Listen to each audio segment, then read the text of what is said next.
የማዕከላዊ ኢትዮጵያ ክልል ሰላምና ጸጥታ ቢሮ ኃላፊ አቶ ተመስገን ካሳ በስልጠና ወቅት እንዳሉት ግጭትን መከላከል እንዲሁም የተከሰቱትንም በዘላቂነት መፍታት ለዘላቂ ሰላም የመጀመሪያው ወሳኝ እርምጃ ነው። ግጭት ተፈጥሯዊ ነው፣ ሁሌም በሰው ህይወት ውስጥ ግጭት ይኖራል ያሉት ኃላፊው ግጭትን ማጥፋት ባይቻልም ማስተዳደር መቻል ይኖርብናል ሲሉም ተናግረዋል። ግጭቱን የምንመራበትና የምናስተዳድርበት መንገድ ነው አሁን አንዱ መስተካከል ያለበት ተብሎ የሚያዘው ማለት ነው።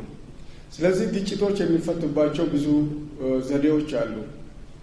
ከነዚህ ዘዴዎች ትልቅ ነው ተብሎ የሚወሰደው በጣም ውጤታማ ነው፣ ፋይዳውም ከፍ ያለ ነው ተብሎ የሚወሰደው የሀገር በቀል ግጭት አፈታት ስርዓት ነው።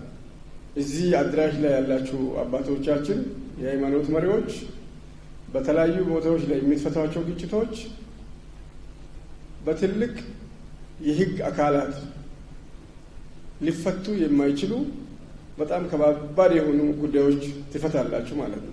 በክልሉ የህብረተሰቡን ሰላምና ጸጥታ በዘላቂነት ለማስጠበቅ የተጀመሩ የግጭት አፈታትና ህግ የማስከበር ስራዎችን በማጠናከርና ጉድለቶችን በማረም ሁሉም አካላት በጋራ በመቀናጀት መስራት እንዳለባቸው አስገንዝበዋል። በማዕከላዊ ኢትዮጵያ ክልል አስተማማኝ ሰላም፣ ዘላቂ ፍቅር፣ ዘላቂ አንድነት፣ ትውልድ ተሻጋሪ የሆነ ጤናማ መግባባት በክልላችን እንዲሰፍን ባህላዊ ግጭት አፈታት መሰረታዊ የሆነ ቁስል ፈውሶ ውሸት ሳይኖር በመስረጃና በመረጃ ብቻም ሳይሆን ባህላዊ ጥናት ተደርጎ አጥፊው በትክክል ተለይቶ አጥፊውንም በራሱ መለኪያ እንዲማር ተደርጎ ተጎጂውም በይቅርታ ጉዳዩን እንዲቀበል የሚደረገው የግጭት አፈታት ስርዓት ወይም የእርቅና የስምምነት ስርዓት ፈዋሽ ነው ማለት ነው። ፈዋሽ ብቻም ሳይሆን ዘላቂ ሰላምን ይገነባል። የቢሮው ምክትልና የግጭት አፈታት ዘርፍ ኃላፊ ኮሎኔል ሸምሰዲን አቢሶ በበኩላቸው በክልሉ አልፎ አልፎ የሚከሰቱ ችግሮችን ለማስቀረት ባህላዊ የዳኝነት ስርዓትን ማጠናከር ወሳኝ በመሆኑ ለዚህም ስልጠናው መዘጋጀቱን አስታውቀዋል። በተለያዩ ሁኔታዎች ግጭቶች አልፎ አልፎ ሲከሰቱ ነበር። ያን ግጭት ለማስተካከል ግጭቱን ለማስቀረት የግድ ሰላም ጸጥታ ቢሮ መስራት ያለባቸው ጉዳዮች አንዱ የዛሬ ስልጠና ነው። እንግዲህ ብዙ ጊዜ በህግ አይፈታም ጉዳዮች። ሁሉም ዞኖቻችን የባህል ዳኝነት ይባላል። ብሔር ከብሔር ጋር፣ ጎሳ ከጎሳ ጋር ሲጋጭ ችግርን መፍታት የሚያስችል ባህላዊ ዳኝነት ይባላል።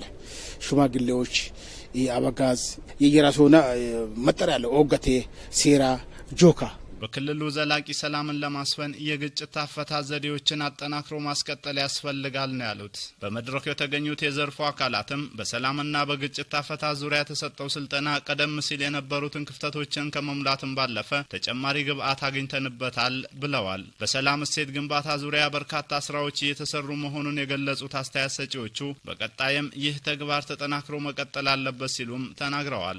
የተሰጠው ግጭት አፈታትም ሆነ የሰላማዊ ያለውን ሁኔታ ክፍተቱን በሙሉ ያለና በደንብ አበጥሮ ያየና ርዕሱ ራሱ ትኩረት የሰጠበት ስለሆነ ገለጻው ራሱ ግልጽ የሆነ ለራሱ ማይከብደው ያለበትንም ስለሆነ እዚህ ጋር ይታረም የማይባል በጣም ተስተካክሎ የመጣና በጣም አጋዥ የሚሆን ነው። ዋናነት ከምንም በላይ ደግሞ ግጭቶች ለመፍታት ትልቁ መሳሪያ የሚባለው ባህሉን ነው።